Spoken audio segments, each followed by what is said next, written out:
ಈ ದಿನ ಈ ದಿನದಿಂದ ನಾವು 400 ವರ್ಷಗಳ ಮೌನ ಕಾಲದ ಕುರಿತಾಗಿ ಕಲೀಲಿಕ್ಕೆ ಹೋಗ್ತೇವೆ. ಅಂದ್ರೆ ಮಲಾಕಿ ಬರೆದ ಪುಸ್ತಕದಿಂದ ಹಿಡಿದು ಹೊಸ ಒಡಂಬಡಿಕೆಯಲ್ಲಿ ಬರುವಂತ ಮತ್ತಾಯನ ಸುವಾರ್ತೆಯ ತನಕ ಹೆಚ್ಚು ಕಡಿಮೆ ಈಗಾಗಲೇ ಸೇವಕರು ಪರಿಚಯ ಮಾಡಿದ ಹಾಗೆ ಸುಮಾರು ಹೆಚ್ಚು ಕಡಿಮೆ 400 ವರ್ಷಗಳ ಅಂತರ ಇದೆ.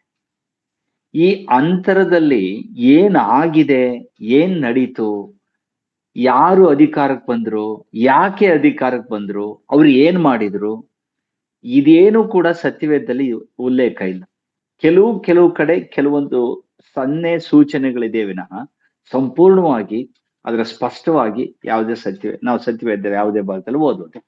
ಹಾಗಾದ್ರೆ ಓದುವುದಿಲ್ಲ ಅಂದ ಆ ಕ್ಷಣಕ್ಕೆ ಅದನ್ನು ಅರ್ಥ ಮಾಡ್ಕೊಳ್ಬಾರ್ದು, ತಿಳ್ಕೊಳ್ಬಾರ್ದು ಅಂತ ಹೇಳಿ ತಿಳ್ಕೊಳ್ಳುವುದರಿಂದ ನಮಗೆ ಹೊಸ ಒಡಂಬಡಿಕೆ ಸುಲಭವಾಗಿ ಅರ್ಥ ಮಾಡ್ಕೊಳ್ಳಿಕ್ಕೆ ಸಹಾಯ. ಒಂದು ಉದಾಹರಣೆ ಹೇಳ್ಬಿಡ್ತೇನೆ. ಇದು ಕಲಿಯುವಂತ ಅವಶ್ಯಕತೆ ಏನಿದೆ, 400 ವರ್ಷಗಳ ಮೌನ ಕಾಲದ ಕುರಿತಾಗಿ ಕಲಿಯುವಂತ ಅವಶ್ಯಕತೆ ಏನಿದೆ, ಯಾಕೆ ಇದನ್ನ ಕಲಿಬೇಕು ಅಂತ ಅಂದ್ರೆ ನಿಮ್ಗೆ ಕೆಲವು ಉದಾಹರಣೆ ಕೊಟ್ಟು ನಾನು ಮುಂದಕ್ಕೆ ಹೋಗ್ತೇನೆ. ನಾವು ಹೊಸಬರು ಎಂಬುದಾಗಿ ಇಟ್ಕೊಳ್ಳೋಣ. ಸತ್ಯವೇದವನ್ನ ಈಗ ಅಭ್ಯಾಸ ಮಾಡಕ್ಕೆ ಶುರು ಮಾಡಿದೆ. ನಾವು ಆದಿಕಾಂಡದಿಂದ ಓದ್ಕೊಂಡು ಬರ್ತೇವೆ. ಆ ಇಸ್ರಾಯೇಲ್ರ ಚರಿತ್ರೆಗೆ ನಾವು ಬರ್ತೇವೆ. ಚರಿತ್ರೆ ಕ್ರಮವಾಗಿ ಬರ್ತಾ ಹೋಗ್ತದೆ. ನಾವು ವಿಮೋಚನ ಕಾಂಡದಲ್ಲಿ ಪ್ರಾರಂಭವಾದ್ರೆ ಇಸ್ರಾಯೇಲ್ರು ಅವರು ಅರಣ್ಯದಲ್ಲಿ ನಡ್ಕೊಂಡು ಬಂದ್ರು. ಅಲ್ಲಿ ಅವರು ಆಹಾರಕ್ಕಾಗಿ, ನೀರಿಗಾಗಿ ಗುಣಗುಡುತ್ತಾ ಬಂದ್ರು. ಇದೆಲ್ಲ ನಾವು ಚರಿತ್ರೆ ಹೀಗೆ ಓದ್ತಾ ಹೋಗ್ತೀವಿ. ಆಮೇಲೆ ನ್ಯಾಯಸ್ಥಾಪಕರು ಬಂದ್ರು. ನ್ಯಾಯಸ್ಥಾಪಕರಾದ್ಮೇಲೆ ಅರಸುಗಳು ಬಂದ್ರು. ಅರಸುಗಳು ಬಂದಾಗ ಅವ್ರು ಮಾಡಿದಂತ ಪಾಪಕ್ಕೆ ದೇವರು ಶಿಕ್ಷೆ ಕೊಡ್ತಾ ಇದ್ದ, ಒಳ್ಳೇದ್ ಮಾಡಿದವನ್ನ ಆಶೀರ್ವದಿಸ್ತಾ ಇದ್ದ. ಹೀಗೆ ಅವ್ರ ಚರಿತ್ರೆ ಮುಂದುವರ್ಕೊಂಡು ಬರ್ತದೆ. ನಾವು ಹೆಚ್ಚು ಕಡಿಮೆ ನೆಹೆಮೀಯನ ಪುಸ್ತಕ ಅಥವಾ ಎಸ್ತೇರಳ ಪುಸ್ತಕಕ್ಕೆ ಬಂದ್ರೆ ಇಸ್ರಾಯೇಲ್ರ ಚರಿತ್ರೆ ಅಲ್ಲಿಗೆ ಒಂದ್ ರೀತಿ ಕೊನೆ ಆಗ್ತದೆ. ಅದೇ ಕಡೆ ಚರಿತ್ರೆ. ಅದಾದ್ಮೇಲೆ ಪ್ರವಾದಿಗಳ ಪುಸ್ತಕಗಳನ್ನ ಮಧ್ಯದಲ್ಲಿ ನಾನು ಸೇರಿಸ್ತಾ ಬರ್ತೇನೆ. ಓಕೆ, ಇದೆಲ್ಲ ನಮಗ್ ಗೊತ್ತಿರೋ ವಿಚಾರ. ಹೊಸ ಒಡಂಬಡಿಕೆಗೆ ಮಲಾಕಿ ಪುಸ್ತಕ ಮುಗಿಸಿದ್ವಿ ನಾವು. ಹೊಸ ಒಡಂಬಡಿಕೆಯ ಮತ್ತಾಯನ ಸುವಾರ್ತೆಗೆ ನಾವು ಪ್ರವೇಶ ಮಾಡ್ತೇವೆ. ಮಾಡಿದಾಗ ಅಲ್ಲಿ ನೀವು ಒಂದು 7ನೇ ಅಧ್ಯಾಯದಿಂದ ಮುಂದಕ್ಕೆ ನಾವು ಓದ್ತಾ ಬರಕ್ ಶುರು ಮಾಡಿದ್ರೆ ಇದ್ದಕ್ಕಿದ್ದ ಹಾಗೆ ಅನೇಕ ವ್ಯಕ್ತಿಗಳ ಹೆಸರು ಬರೀಕ್ ಶುರುವಾಗ್ತದೆ. ಅನೇಕ ಕಾರ್ಯಗಳನ್ನ ನಾವು ನೋಡ್ತೇವೆ. ಅದು ಹಳೆ ಒಡಂಬಡಿಕೆಯಲ್ಲಿ ಇಲ್ಲ. ಉದಾಹರಣೆಗೆ ಪರಿಸಾಯರು ಅಂತ ನಾವು ಓದ್ತೀವಿ. ಮತ್ತಾಯನ ಸುವಾರ್ತೆಯಲ್ಲಿ ಪರಿಸಾಯರ ಬಗ್ಗೆ ಬಹಳಷ್ಟು ಬರ್ದಿದೆ. ಈ ಯಾರು ಈ ಪರಿಸಾಯರು? ಒಂದೇ ಸರಿ ಪರಿಸಾಯರು ಅಂತ ಹೇಳ್ತಾರೆ. ಪರಿಸಾಯರು ಅಂದ್ರೆ ಇಂಥವ್ರು, ಅವ್ರು ಹೀಗೆ ಬಂದವರು, ಅವ್ರ ಪ್ರಾರಂಭ ಹೀಗಾಯ್ತು, ಅವ್ರಿಗೂ ಯೇಸು ಸ್ವಾಮಿಗೂ ಇರುವಂತ ಸಂಬಂಧ ಹೀಗೆ, ಇದೇನು ನಾವು ಓದೋದಿಲ್ಲ. ಒಂದೇ ಸರಿ ಪರಿಸಾಯರು ಯೇಸುವನ್ನ ಪರೀಕ್ಷಿಸ್ಲಿಕ್ಕಾಗಿ ಬಂದರು ಎಂಬುದಾಗ ಓದ್ತೇವೆ. ಹಾಗೆ ಸದ್ದುಕಾಯರ ಬಗ್ಗೆ ಕೂಡ ಓದ್ತೇವೆ. ಸದ್ದುಕಾಯರು ನನಗೂ ಕೂಡ ಮೊಟ್ಟ ಮೊದಲು 87ನೇ ಇಸ್ವಿನಲ್ಲಿ ನಾನು ಮೊದಲು ಬೈಬಲ್ ಓದಕ್ ಶುರು ಮಾಡಿದ್ದು. ಆಗ ಯಾರು ಇವರು ಸದ್ದುಕಾಯರು ಅಂದ್ರೆ ಹಳೆ ಒಡಂಬಡಿಕೆಯಲ್ಲಿ ಏನು ಅವ್ರ ಬಗ್ಗೆ ಇಲ್ಲ. ಹೊಸ ಒಡಂಬಡಿಕೆಯಲ್ಲಿ ಏಕಾಏಕಿ ಒಂದು ಸರಿ ಸದ್ದುಕಾಯರು ಅಂತ ಓದ್ತೀವಿ. ಯಾರೀ ಸದ್ದುಕಾಯರು? ಯಾಕೆ ಇವರು ಯೇಸು ಸ್ವಾಮಿ ವಿರೋಧಿಸಿದ್ರು? ಯಾಕೆ ಯೇಸು ಸ್ವಾಮಿ ಅನೇಕ ಸಮಯದಲ್ಲಿ ಇವ್ರನ್ನ ನೀವು ಸರಿ ಇಲ್ಲ ಎಂಬುದಾಗಿ ಅವ್ರನ್ನ ಗದರಿಸಿದ್ರು? ಇದು ಏನೂ ಅರ್ಥ ಆಗೋದಿಲ್ಲ. ಒಂದೇ ಸರಿ ನನಗೆ ಶಾಕ್ ಆಯ್ತು. ಏನಿದು, ಯಾರಿವರು, ಏನು ಗೊತ್ತಾಗ್ಲಿಲ್ಲ. ಹಾಗೆಯೇ ಕೆಲವು ಸಮಯದಲ್ಲಿ ಹೊಸ ಒಡಂಬಡಿಕೆಯಲ್ಲಿ ಮತಾಭಿಮಾನಿಗಳು ಅಂತ ಓದ್ತೀವಿ. ಮತಾಭಿಮಾನಿಯಾದ ಇಂಥವನು ಅಂತ ಹೇಳಿ ಈಗ ಓದಕ್ ಶುರು ಮಾಡಿ. ಯಾರೀ ಮತಾಭಿಮಾನಿ? ಏನು ಮತಾಭಿಮಾನಿ ಅಂದ್ರೆ ಏನು? ಯಾವ ಮತದ ಬಗ್ಗೆ ಅವನಿಗೆ ಅಭಿಮಾನ ಇತ್ತು? ಯಾಕೆ ಅವನಿಗೆ ಹೆಸರು ಬಂತು? ಇದೇನು ನಾವು ಓದೋದೇ. ಹಾಗೆ ನಾವು ಇನ್ನು ಮತ್ತಾಯನ ಸುವಾರ್ತೆಯನ್ನು ಓದುವಾಗ ನಮಗೆ ಇದಕ್ಕಿದ್ದ ಹಾಗೆ ಹೆರೋದನ ಕುರಿತಾಗಿ ನಾವು ಓದ್ತೇವೆ. ಹೆರೋದ ಆಳ್ತಿದ್ದ, ಅಲ್ಲಿ ಕಾನೇಶುಮಾರಿ ಮಾಡ್ಲಿಕ್ಕೆ ಅವನು ಆಜ್ಞಾಪನೆ ಮಾಡ್ದ. ಹೀಗೆ ಅನೇಕ ವಿಷಯಗಳನ್ನ ನಾವು ಹೆರೋದನ ಕುರಿತಾಗಿ ಓದ್ತೇವೆ. ಈ ಹೆರೋದನು ರೋಮ್ ಸಾಮ್ರಾಜ್ಯದ ಒಬ್ಬ ಅಧಿಕಾರಿ ಅಥವಾ ರಾಜ, ಚಕ್ರವರ್ತಿ. ನಾವು ಮುಂದಕ್ಕೆ ಅದನ್ನೆಲ್ಲ ನಾವು ವಿವರವಾಗಿ ನಾವು ನೋಡ್ಲಿಕ್ಕೆ ಹೋಗ್ತೇವೆ. ಯಾಕೆ ಈತ ಬಂದ? ಅಲ್ಲಿ ವಾಸ ಮಾಡ್ತಿರ್ತಕ್ಕಂಥವ್ರು ಯಹೂದ್ಯರು, ಇಲ್ಲಿ ಆಳ್ತಿರ್ತಕ್ಕಂಥವನು ರೋಮನ್ನರು. ರೋಮ್ ಸರ್ಕಾರದ ಪರವಾಗಿ ಅವನು ಆಳ್ತಾ ಇದ್ದಾನೆ. ಇವ್ರು ಯಾಕೆ ಬಂದ್ರು? ಯಾಕೆ ಇಸ್ರಾಯೇಲ್ರು ತಮ್ಮನ್ನೇ ತಾವು ಆಳ್ಕೊಳ್ತಿರ್ಲಿಲ್ಲ? ಯಾಕೆ ಅವ್ರ ರಾಜ್ಯ ಇರ್ಲಿಲ್ಲ? ಇದೇನು ನಮಗೆ ಒಂದು ಕ್ಲೂ ಕೂಡ ನಮ್ಗೆ ಸಿಗೋದಿಲ್ಲ. ಆದುದರಿಂದಲೇ ಈ ಎಲ್ಲವುಗಳನ್ನ ಅರ್ಥ ಮಾಡಿಕೊಳ್ಳಬೇಕಂದ್ರೆ, ಅಂದ್ರೆ ಫರಿಸಾಯರು ಅಂದ್ರೆ ಯಾರು, ಅವ್ರು ಯಾಕೆ ಬಂದ್ರು, ಸದ್ದುಕಾಯರು ಅಂದ್ರೆ ಯಾರು, ಅವ್ರ ಕೆಲಸ, ಮತಾಭಿಮಾನಿಗಳು ಅಂದ್ರೆ ಯಾರು, ಆಮೇಲೆ ನಾವು ದೇವಾಲಯ ಅಂತ ಕೂಡ ಓದ್ತೀವಿ.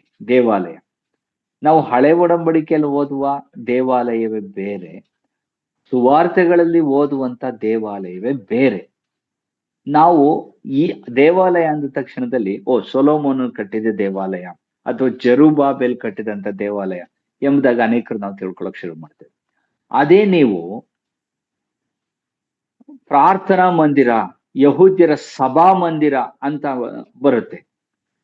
ಸಭಾ ಮಂದಿರ ಅಂತ ಬಂದಾಗ ಏನ್ ಈ ಸಭಾ ಮಂದಿರ, ಯಾಕೆ ಈ ಸಭಾ ಮಂದಿರ ಅಂತ ಬರೆದಿದೆ? ಹಳೆ ಒಡಂಬಡಿಕೆಯಲ್ಲಿ ಸಭಾ ಮಂದಿರ ಅಂತ ಏನು ಇರ್ಲೇ ಇಲ್ವಲ್ಲ, ಇದ್ಯಾವುದು? ಇನ್ನೂ ಸಭೆ ಪ್ರಾರಂಭವೇ ಆಗಿಲ್ಲ. ಅಪೊಸ್ತಲರ ಕೃತ್ಯದಲ್ಲಿ ನಾವು ನೋಡ್ತೇವೆ, ಅಲ್ಲಿ ಪ್ರಾರಂಭವಾಗಿದ್ದು. ನಾವು ಹಳೆ ಒಡಂಬಡಿಕೆಯಲ್ಲಿ ಸಭಾ ಮಂದಿರ ಅಂತ ಎಲ್ಲಿ ಓದುವುದಿಲ್ಲ.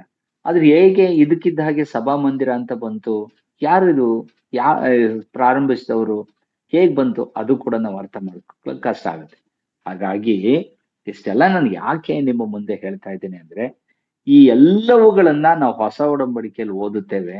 ಇವೆಲ್ಲವುಗಳ ಹಿನ್ನೆಲೆ, ಅದರ ಪರಿಚಯ, ಪ್ರಾರಂಭ ಎಲ್ಲವೂ ಕೂಡ 400 ವರ್ಷಗಳ ಮೌನ ಕಾಲದಲ್ಲಿ ಪ್ರಾರಂಭವಾದಂಥವುಗಳು. ಅಂದ್ರೆ ಮಲಾಕಿ ಪ್ರವಾದನೆಯ ನಂತರ ಮತ್ತಾಯನು ಅಂದ್ರೆ ಸ್ನಾನಿಕನಾದ ಯೋಹಾನನು ಬಂದು ಸುವಾರ್ತೆ ಸಾರುವ ತನಕ ಮಧ್ಯದಲ್ಲಿ ನಡೆದಂತಹ ಅನೇಕ ಘಟನೆಗಳು ನಮಗೆ ಗೊತ್ತಿಲ್ಲದೆ ಇರೋದ್ರಿಂದ ಹೊಸ ಒಡಂಬಡಿಕೆಯಲ್ಲಿ ಬಂದಾಗ ನಮಗೆ ಕೆಲವರಿಗೆ ಗ್ರಹಿಸಲಿಕ್ಕೆ ಕಷ್ಟ ಆಗ್ತದೆ. ಅದಾದ್ಮೇಲೆ ಕೆಲವು ಸಮಯದಲ್ಲಿ ನಾವು ವಾಕ್ಯ ಕೇಳಿಯೋ ಅಥವಾ ಅಭ್ಯಾಸ ಮಾಡಿಯೋ ಬೇರೆ ಬೇರೆ ಪುಸ್ತಕಗಳು ಓದಿಯೋ ಗ್ರಹಿಸ್ಕೊಳ್ಳಿಕ್ಕೆ ಸಾಧ್ಯ. ಆದ್ರೆ ಏಕಾಏಕಿ ಓದುವಾಗ ಇದು ಅರ್ಥ ಆಗೋದಿಲ್ಲ. ಅದನ್ನೆಲ್ಲ ತಿಳಿಸ್ತಕ್ಕಂಥದ್ದೇ ಈ 400 ವರ್ಷಗಳ ಮೌನ ಕಾಲದ ಅಭ್ಯಾಸವಾಗಿದೆ. ಅದಕ್ಕೆ ಇಂಗ್ಲಿಷ್ ನಲ್ಲಿ 400 ಸೈಲೆಂಟ್ ಇಯರ್ಸ್ ಅಂತ ಕರೀತಾರೆ. ಹಾಗಾದ್ರೆ ಸೈಲೆಂಟ್ ಇಯರ್ಸ್ ಅಂತ ಯಾಕೆ ಕರೀತಾರಪ್ಪ, ಅದನ್ನು ಕೂಡ ನಾನು ಆಮೇಲೆ ಹೇಳಕ್ ಹೋಗ್ತೀನಿ. ಹೀಗಾಗಿ ಇದನ್ನು ಕಲಿಯುವಂತ ಅವಶ್ಯಕತೆ ನಮ್ಮೆಲ್ರಿಗೂ ಇದೆ. ಒಬ್ಬ ಸತ್ಯವೇದದ ವಿದ್ಯಾರ್ಥಿ ಅಂತ ಹೇಳಿದ್ರೆ he must learn about 400 silent years. Otherwise it is very difficult to understand the New Testament properly. ಹೊಸ ಒಡಂಬಡಿಕೆಯನ್ನ ಅರ್ಥ ಮಾಡ್ಕೊಳ್ಳಿಕ್ಕೆ ಬಹಳ ಕಷ್ಟ ಆಗ್ತದೆ ಒಂದು ವೇಳೆ ಈ 400 ವರ್ಷಗಳ ಮೌನ ಕಾಲವನ್ನ ನಾವು ಕಲಿದೆ ಹೋದ್ರೆ. ಹಾಗಾಗಿ ಇದು ಅವಶ್ಯಕವಾಗಿದೆ. ಈ ಮೌನ ಕಾಲದ ಕುರಿತಾಗಿ ಅಥವಾ 400 ವರ್ಷಗಳ ಈ ಮೌನ ಕಾಲದ ಕುರಿತಾಗಿ ಕಲಿಕೆಂತ ಮೊದಲು ಈ ಮೌನ ಕಾಲ ಪ್ರಾರಂಭವಾಗೋದಕ್ಕಿಂತ ಹಿಂದೆ ಹೇಗೆ ಅಲ್ಲಿವರೆಗೆ ಬಂತು ಎಂಬತಕ್ಕಂಥ ಒಂದು ಸಣ್ಣ ಹಿನ್ನೆಲೆಯ ಪರಿಚಯವನ್ನ ನಾವೆಲ್ಲರೂ ಮನಸ್ಸಲ್ಲಿ ಇಟ್ಕೊಳ್ಬೇಕಾದದ್ದು ಅವಶ್ಯಕ. ಹೇಗೆ? ನಿಮಗೆ ಹಳೆ ಒಡಂಬಡಿಕೆ ಎಲ್ಲ ಗೊತ್ತಿರೋದ್ರಿಂದ ನಾನು ಹಾಗೆ ಒಂದು ಪಕ್ಷಿ ನೋಟವನ್ನ ನಿಮ್ ಮುಂದೆ ಇಡ್ಲಿಕ್ಕೆ ಹೋಗ್ತೇನೆ.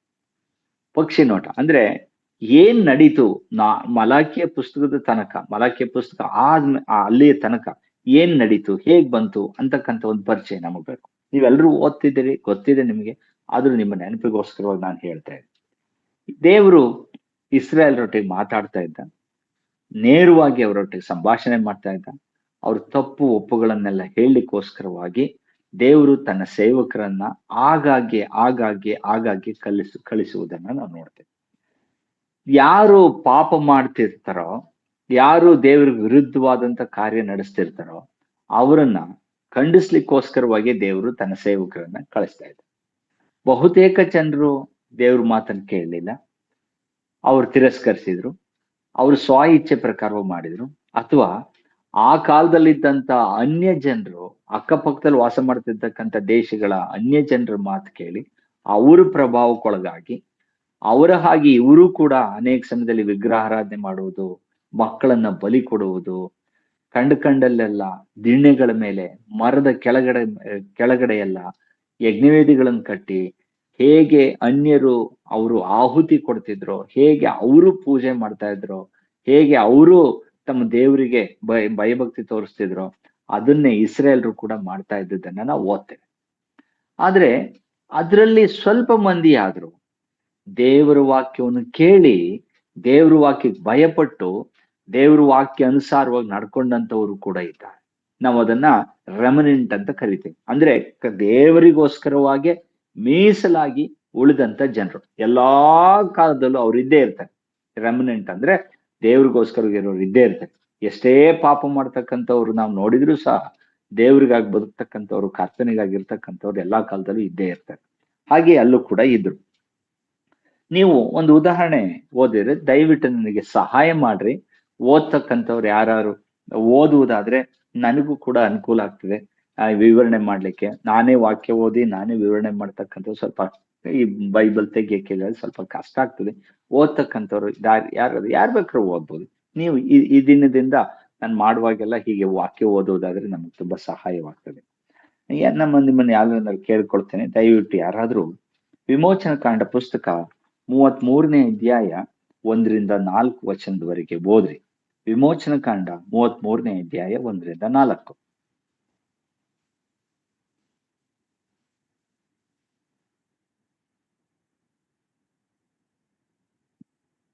ಯಾರು ಓದ್ತೀರಾ?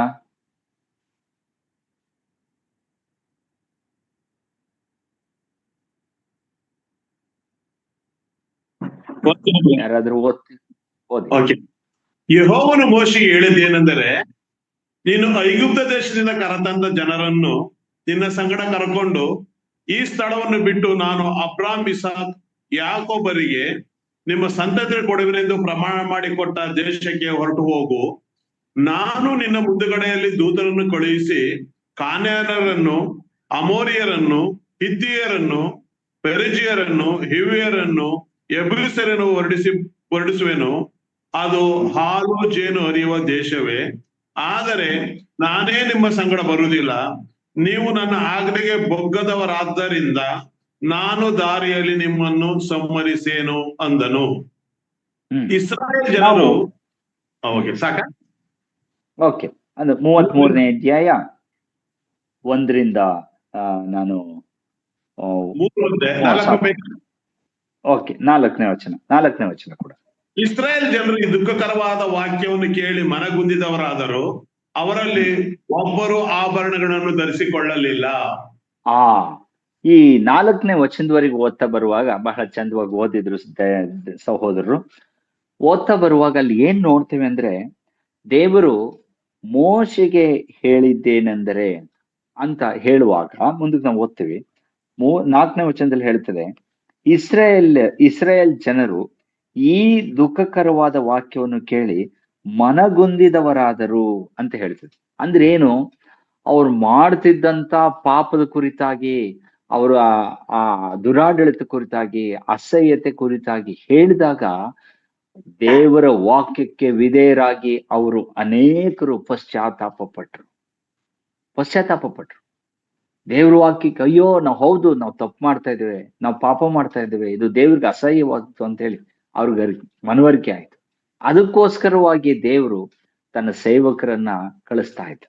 ನೀವು ಹಾಗೆ ಇದೇ 35ನೇ ಅಧ್ಯಾಯ 29ನೇ ವಚನದಲ್ಲಿ ಕೂಡ ಅದನ್ನೇ ಓದ್ತೇವೆ. 35ನೇ ಅಧ್ಯಾಯ ವಿಮೋಚನ ಕಾಂಡ 29ನೇ ವಚನ. ಮೋಶೆಯ ಮೂಲಕ ಯೆಹೋವನು ಆಜ್ಞಾಪಿಸಿದ ಎಲ್ಲಾ ಕೆಲಸಗಳಿಗೋಸ್ಕರ ಆತನಿಗೆ ಕಾಣಿಕೆಗಳನ್ನು ತಂದುಕೊಟ್ಟ ಇಸ್ರಾಯೇಲ್ಯರ ಸ್ತ್ರೀ ಪುರುಷರೆಲ್ಲರೂ ಮನಪೂರ್ವಕವಾಗಿಯೇ ಕೊಟ್ಟರು. ನೋಡಿ, ಅಲ್ಲಿ ಕೂಡ ನಾವು ಹೀಗೆ ಓದ್ತೇವೆ. ಅವರು ಅಲ್ಲಿ ಕೊಡುವಂತ ವಿಚಾರಗಳು ಬಂದಾಗ ಮನಪೂರ್ವಕವಾಗಿ ಕೊಟ್ಟರು ಅಂತ ಕೂಡ ನಾವು ಓದ್ತೀವಿ.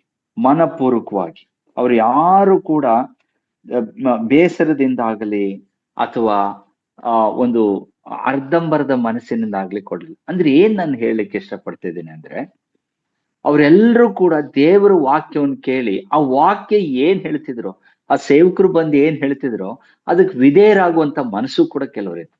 ಹೆಚ್ಚಿನ ಭಾಗ ಅವಿಧೇಯರಾದ್ರೂ ಕೂಡ ದೇವರಿಗೋಸ್ಕರವಾಗಿ ಬದುಕಲಿಕ್ಕೆ ಅವ್ರಿಗೂ ಕೂಡ ಮನಸ್ಸಿತ್ತು. ಆ ವಾಕ್ಯಕ್ಕೆ ವಿಧೇಯರಾಗ್ತಕ್ಕಂಥವ್ರು ಕೂಡ ಇದ್ರು. ಹಾಗಾಗಿ ಅವರು ವಿಧೇಯರಾಗ್ತಾ ಬಂದ್ರು ಅನ್ನೋದನ್ನ ಈ ವಾಕ್ಯದಿಂದ ನಾವು ಅರ್ಥ ಮಾಡ್ಕೊಳ್ತೀವಿ. ಹಾಗೆ ಮುಂದಕ್ಕೆ ನಾವು ಬರುವಾಗ ಜನರು ಅಂಕೆ ಮೀರಿ ನಡೀಲಿಕ್ಕೆ ಶುರು ಮಾಡಿದಾಗ ಇನ್ನೂ ಹೆಚ್ಚಾದ ಪಾಪಗಳು, ಅಕ್ಕಪಕ್ಕದವರ ಆ ಸ್ವಭಾವಗಳು ಇವರಲ್ಲೂ ಕೂಡ ಕಂಡು ಬಂದು ಅನ್ಯ ಜನರಂತೆ ನಡ್ಕೊಳ್ಳಿಕ್ ಶುರು ಮಾಡಿದಾಗ ದೇವರು ಮತ್ತೆ ಸೇವಕರನ್ನ ಎಬ್ಬಿಸಿದ ಅನೇಕ ಪ್ರವಾದಿಗಳು ಬಂದ್ರು, ನಾಯಕರುಗಳು ಬಂದ್ರು.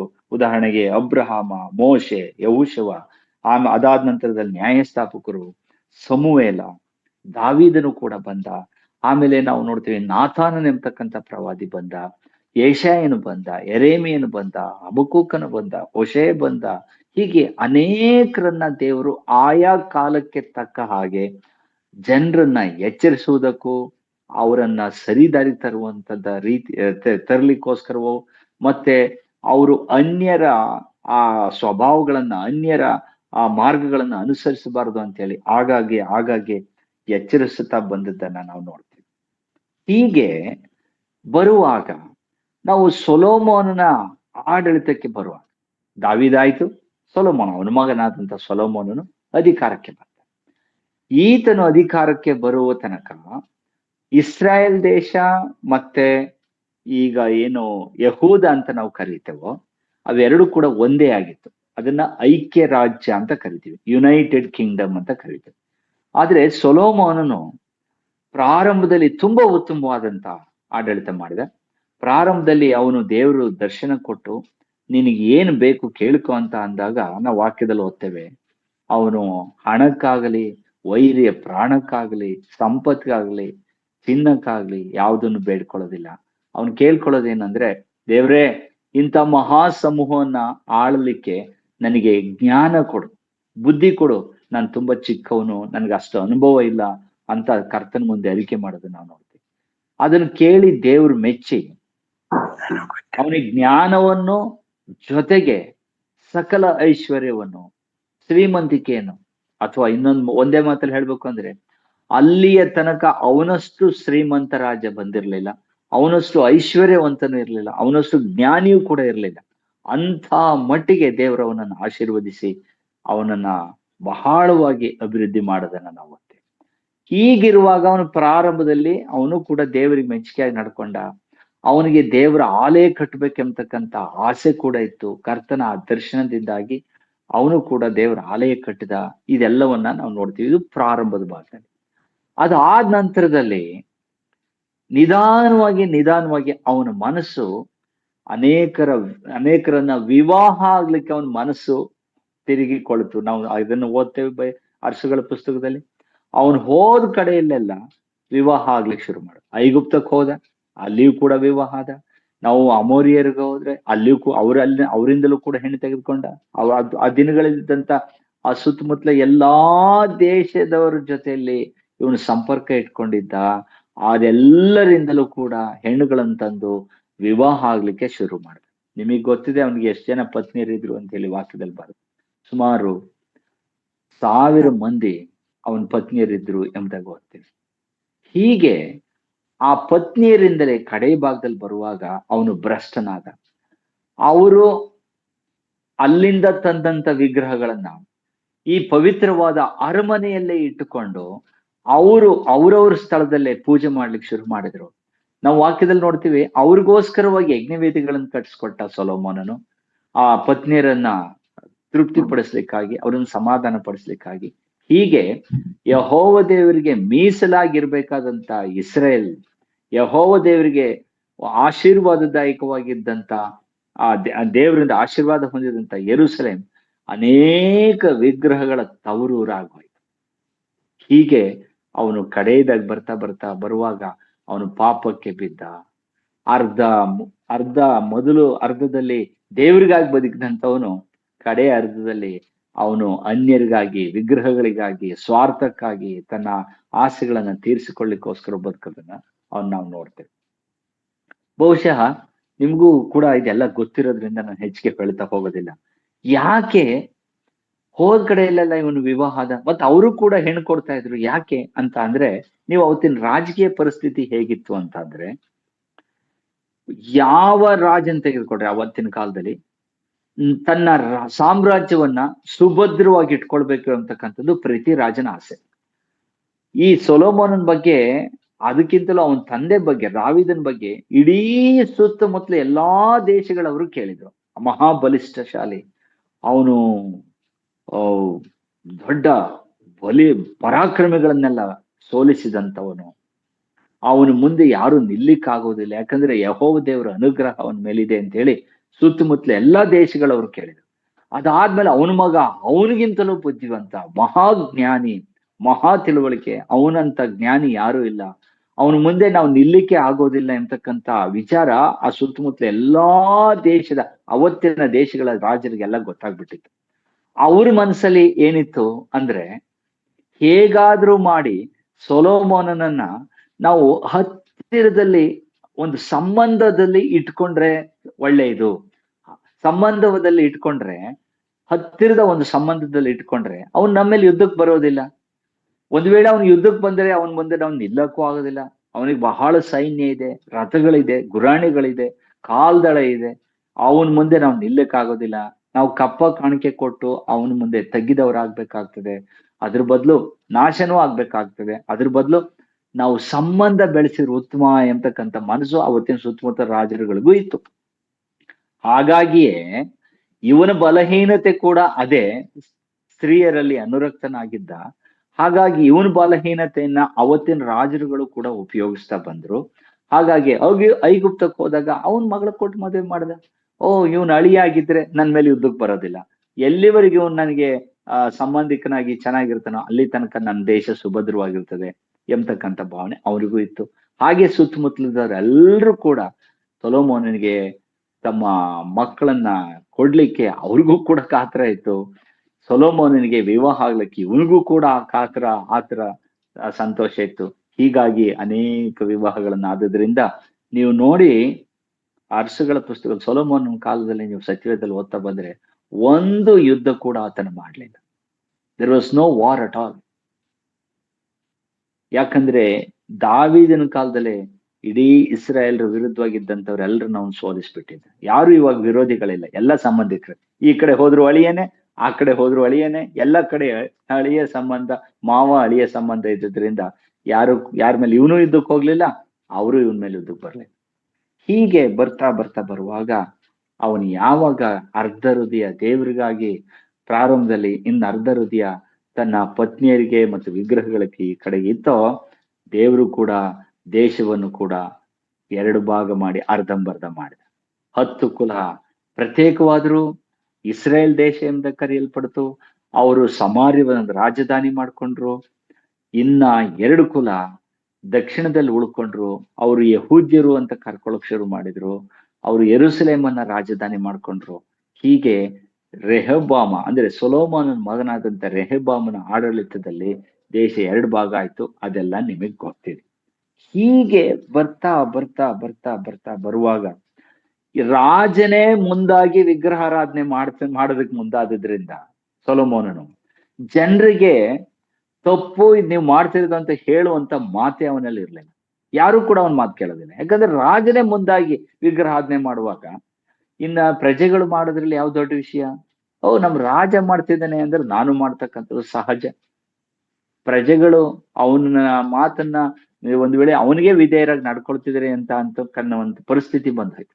ಹಾಗಾಗಿ ಇಡೀ ದೇಶದಲ್ಲಿ ವಿಗ್ರಹಾರಾಧನೆ, ಅನೈತಿಕತೆ, ಮೋಸ, ದುಷ್ಟರ ಒಂದು ವೈಭವ, ಆತ್ಮಿಕರ ಒಂದು ತಗ್ಗಿಸುವಿಕೆ, ಆತ್ಮಿಕರಾಗಿರ್ತಕ್ಕಂಥ ಒಂದು ರೀತಿಯಾಗಿ ಅವರೇ ಪಾಪಿಗಳು ಅನ್ನುವಷ್ಟರ ಮಟ್ಟಿಗೆ ಇಡೀ ದೇಶ ಸುತ್ತ ಅವರ ದೇಶ ವ್ಯಾಪ್ತಿಯಾಗಿ ವಿಗ್ರಹಾರಾಧನೆ ಪ್ರಾರಂಭ ಆಯ್ತು.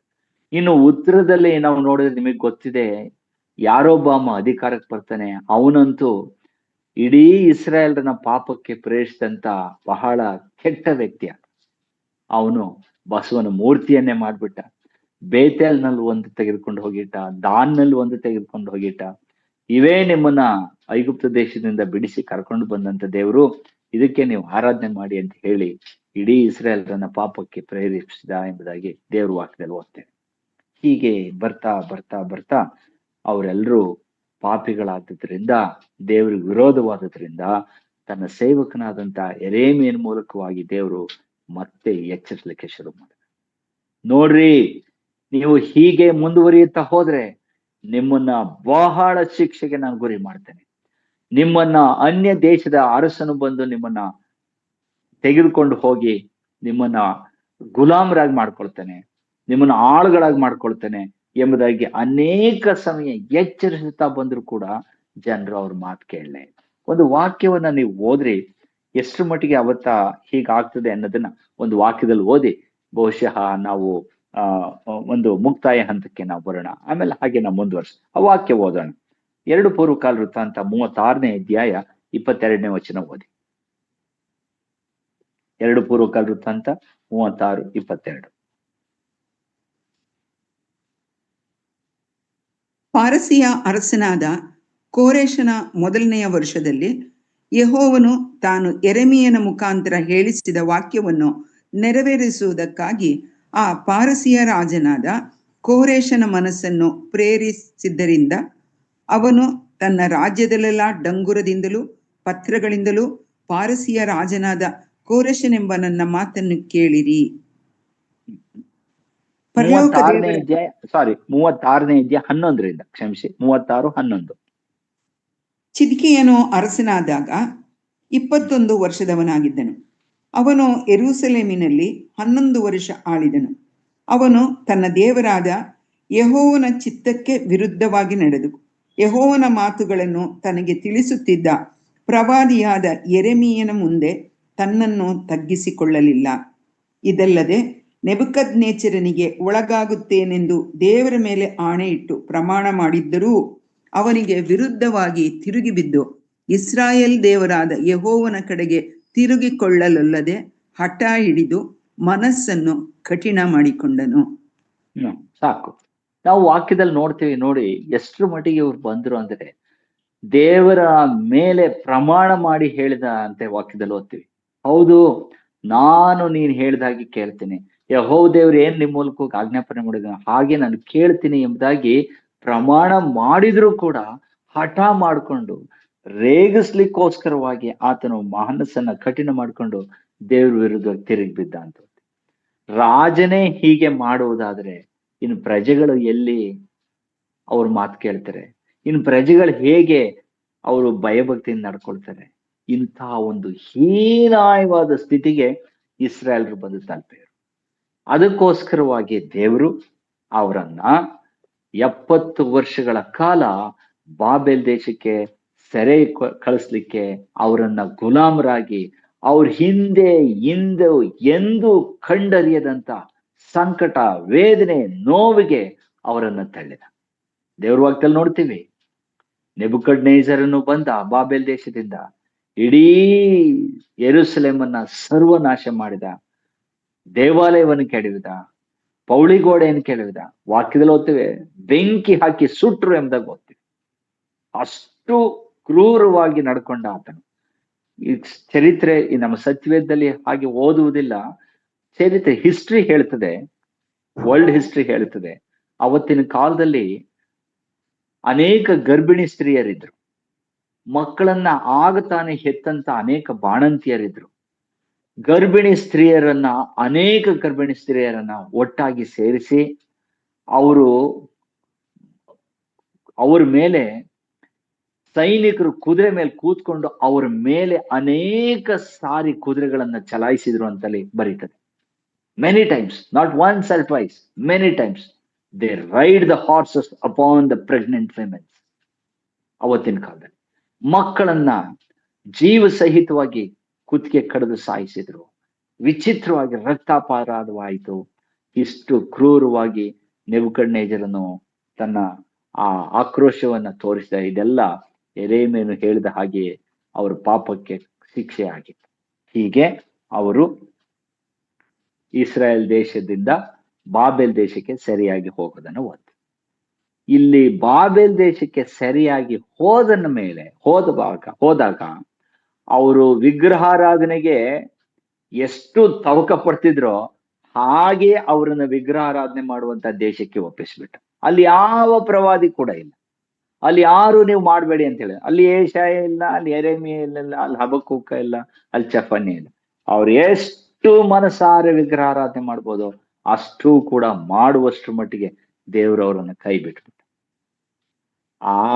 ಅಲ್ಲಿಂದ ಪ್ರಾರಂಭವಾಗ್ತದೆ ಹೇಗೆ ಅವರು ದೇವರನ್ನ ಆರಾಧಿಸ್ಲಿಕ್ಕೆ ತವಕ ಪಡಕ್ ಶುರು ಮಾಡಿದ್ರು, ಹೇಗೆ ಅವರಲ್ಲಿ ಒಂದು ಉಜ್ಜೀವನ ಪ್ರಾರಂಭ ಆಯ್ತು, ಹೇಗೆ ಅವರು ಅಲ್ಲಿ ಕಣ್ಣೀರ್ ಹಾಕಕ್ ಶುರು ಮಾಡಿದ್ರು, ಹೇಗೆ ಅವರು ದೇವರನ್ನ ಆಶಿಸ್ತಾ ಬಂದ್ರು ಅಂತಕ್ಕಂಥದ್ರಿಂದಲೇ ನಮ್ಮ 400 ವರ್ಷಗಳ ಮೌನ ಕಾಲದ ಪ್ರಾರಂಭ ಅಲ್ಲಿಂದ ಪ್ರಾರಂಭ ಆಗ್ತದೆ. ಅದಾದ್ಮೇಲೆ ನಾನು ನಿಮ್ಗೆ ಹೇಳ್ತಾ ಬರ್ತೀನಿ, ಅದು ಸತ್ಯವೇದದಲ್ಲಿ ಬರೆದಿದೆ. ಅದಾದ ನಂತರದಲ್ಲಿ ಹೇಗೆ ಅಲ್ಲಿಂದ ಪ್ರಾರಂಭ ಆಯ್ತು ಒಂದು ಉದಾಹರಣೆ ಹೇಳ್ಬಿಡ್ತೇನೆ, ನಾನು ಹೇಳಿ ಮುಗಿಸ್ತೇನೆ. ನಾವು ಈಗಾಗ್ಲೇ ಹೇಳಿದಾಗೆ ಹಳೆ ಒಡಂಬಡಿಕೆಯಲ್ಲಿ ಸಭಾ ಮಂದಿರದ ಬಗ್ಗೆ ಓದೋದಿಲ್ಲ, ಇಂಗ್ಲಿಷ್ ಭಾಷೆನಲ್ಲಿ ಸಿನಗಾಗ್ ಅಂತ ಹೇಳ್ತದೆ. ಈ ಸಿನಗಾಗ್ ಬಗ್ಗೆ ನಾವು ಎಲ್ಲೂ ಕೂಡ ಹಳೆ ಒಡಂಬಡಿಕೆಯಲ್ಲಿ ಓದೋದಿಲ್ಲ. ಆದ್ರೆ ನಾವು ಅಲ್ಲಿ ಎಲ್ಲಿ ಹೊಸ ಒಡಂಬಡಿಕೆ ಸಿನಗಾಗ್ ಬಗ್ಗೆ ಓದ್ತೇವೆ, ದೇವಾಲಯದ ಬಗ್ಗೆ ಓದ್ತೇವೆ, ಸಭಾ ಮಂದಿರದ ಬಗ್ಗೆ. ಆ ಸಭಾ ಮಂದಿರ ಹೇಗೆ ಪ್ರಾರಂಭ ಆಯ್ತು, ಎಲ್ಲಿಂದ ಬಂತು ಅವ್ರಿಗೆ ಆಲೋಚನೆ, ಯಾಕೆ ಸೊಲೊಮೋನ ದೇವಾಲಯ ಇದ್ದ ಹಾಗೆ ಅಲ್ಲೂ ಕೂಡ ಅವರು ದೇವಾಲಯದಲ್ಲಿ ಆರಾಧನೆ ಮಾಡ್ಲಿಕ್ಕೆ ಆಗ್ಲಿಲ್ಲ, ಇದೆಲ್ಲವೂ ಕೂಡ ಅಲ್ಲಿಂದನೇ ಪ್ರಾರಂಭ ಆಗ್ತದೆ.